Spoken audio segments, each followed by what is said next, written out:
Hey, what's good, everybody? So St. Patrick's Day is just around the corner, so I figured today we're gonna give you a great Guinness Braised pot roast. Now, before we get into the recipe and the details, as always, do me a favor, go ahead, like the video, subscribe to the channel, and hit that notification bell so that you don't miss any of these great recipes. Now, when I was growing up, we used to always do corned beef, cabbage, and potatoes on St. Patrick's Day. Corned beef, I like it sometimes I don't. It is what it is. But I always love pot roast, and the Guinness, the stout, when that cooks with the pot roast, it's gonna give us a great, rich flavor. Let's check out these ingredients that we need today. Now, our ingredients today, pretty simple, straightforward. It's not a lot to it. We've got carrots, of course. We need the carrots. We got some garlic for flavor.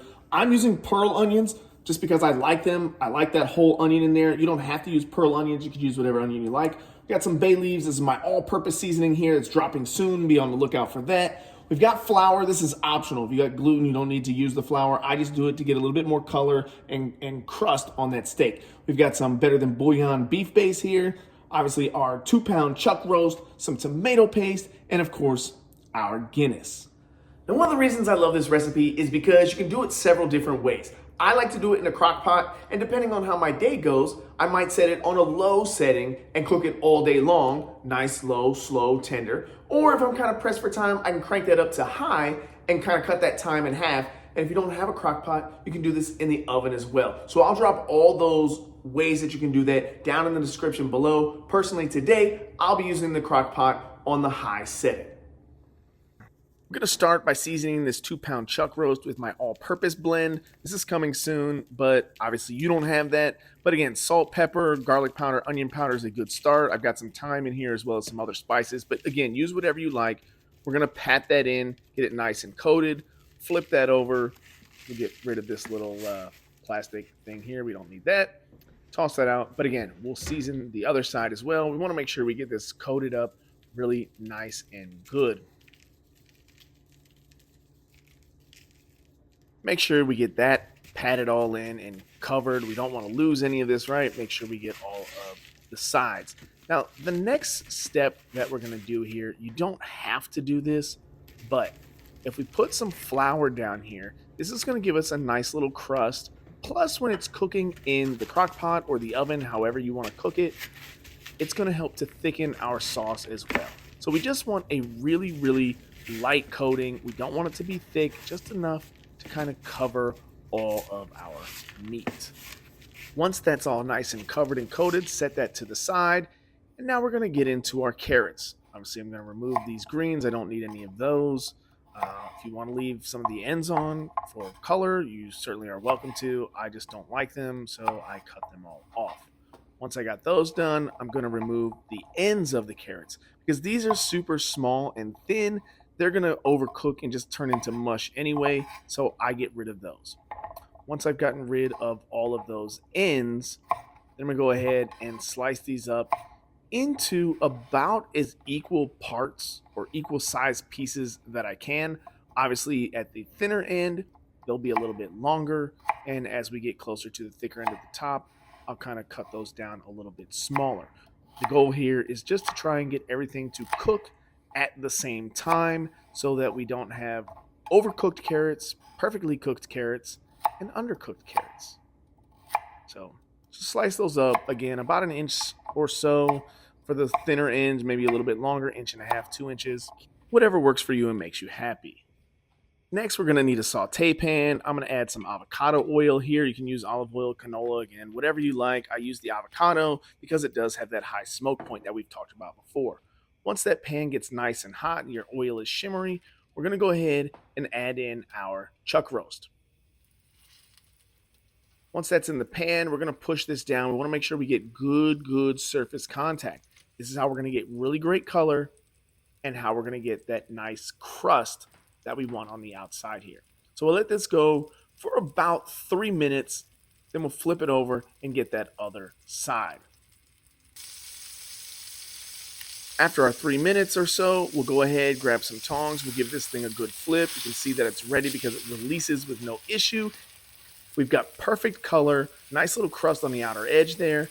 If you try to flip it over and it's sticking to the pan, let it cook a little bit longer. It's not ready to flip yet. The pan will let you know when it's ready to flip.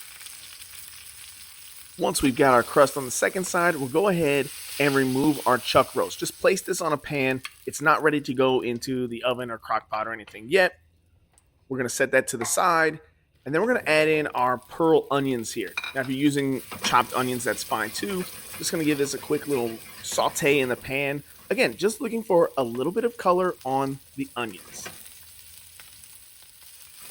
Once your onions look like this, they've got a little bit of brown on them, some color, some flavor. They're ready to take out of the pan, and we'll set those to the side. Using the same pan, we'll go ahead, add in our carrots, and we're just going to repeat this process. We're going to do the same thing to the carrots that we did to the onions. Quick little 2-3 minute saute to get a little bit of color on them and to start the cooking process as well. And one more time, a little bit of color on here just like this. They are also ready to pull off the heat and set to the side. Final step here, using the same pan, we'll add a little bit more oil back to this. And here's where we need to be careful. The pan is going to be really hot from everything that we've cooked in it already. And now we're about to add in some garlic. We don't want to burn that garlic, so cut your heat down to about a medium heat at this point. Go ahead, add in our garlic. And if you notice that it starts to turn brown really quickly, cut that heat down even lower. There's nothing worse than burnt garlic. Add in your tomato paste. This is going to bring us a lot of richness and a lot of flavor to this. We'll go ahead, give that a good little mix. Make sure, again, we don't want to burn that garlic because that's going to create bitterness. We don't want that. Using our whisk, we'll scrape the bottom of the pan. We'll get that flavor up off of there. And then we're going to add in a little bit of beef stock, about a cup or so. I'll put all the measurements down in the description box. Again, whisk this together to combine, and then we're going to let it reduce. So after everything is thoroughly mixed and combined in this pan, crank that heat back up to about a medium high or high. And we're just going to let this simmer for a bit. We want to get rid of some of that water from the stock that we made and let this reduce down till it's a little thick.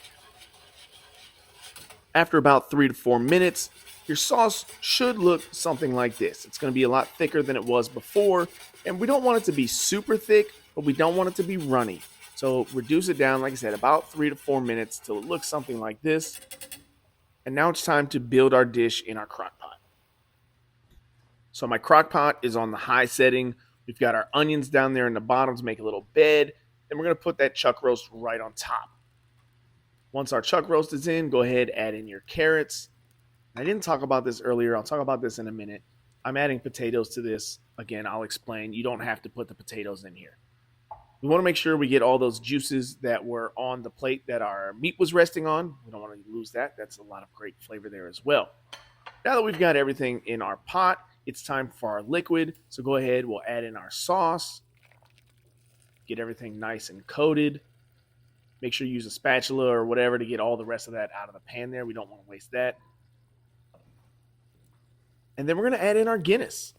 The Guinness is going to provide great flavor, and as this reduces down, it's just going to give the jus, a lot of really great flavor. Push everything down, make sure we got everything nice and covered.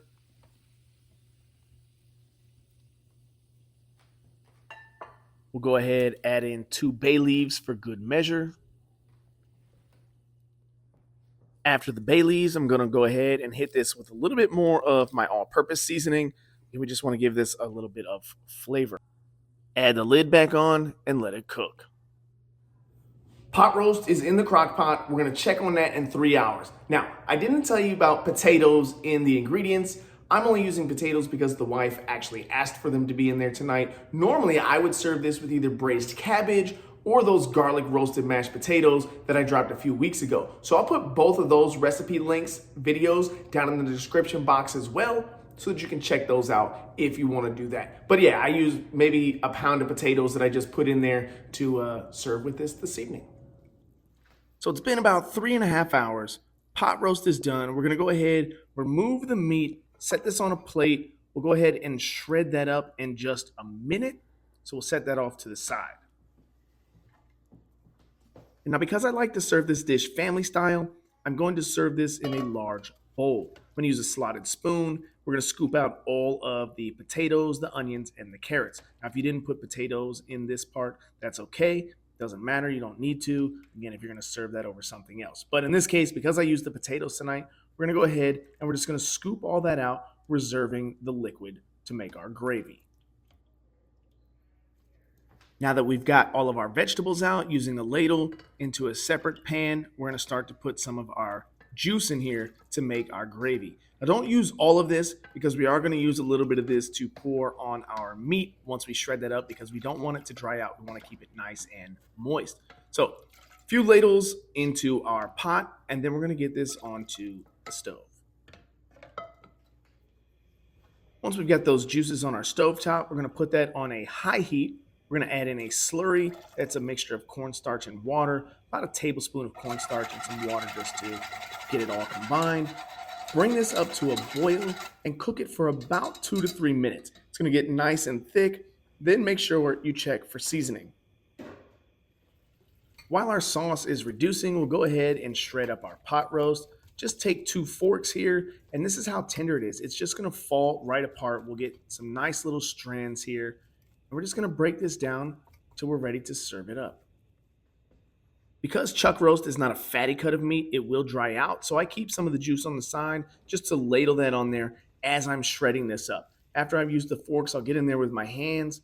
Just go ahead and break this down until we have some nice bite-sized pieces. Now that our roast is all shredded, we'll go ahead and add that back to our carrots, onions, and potatoes if you use them. Making sure we got all of that in there. By now, our gravy should be done, so we'll go ahead and just pour that all over this mixture. Make sure we get it nice and coated, and this is where we're going to get a lot of that flavor. It's going to sit, it's going to be delicious, and we're almost ready to eat.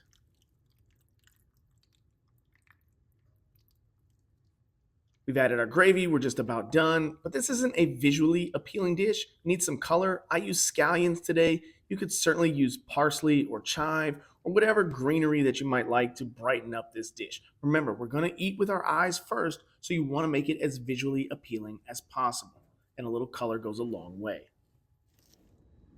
Plus, it's St. Patrick's Day, so green is great. Final product. And now it's time to eat. And that's our Guinness Braised pot roast. Listen, the meat, super tender. The sauce just adds a great bit of flavor. The onions, give it a nice sweetness to round out the whole dish. And like I said, I would serve this over a braised cabbage or some garlic roasted mashed potatoes. But if you like the whole potatoes and carrots, it's also good like that. However you want to. Do me a favor, like, subscribe, hit that follow button, notification bell, all the things. Until the next dish, y'all.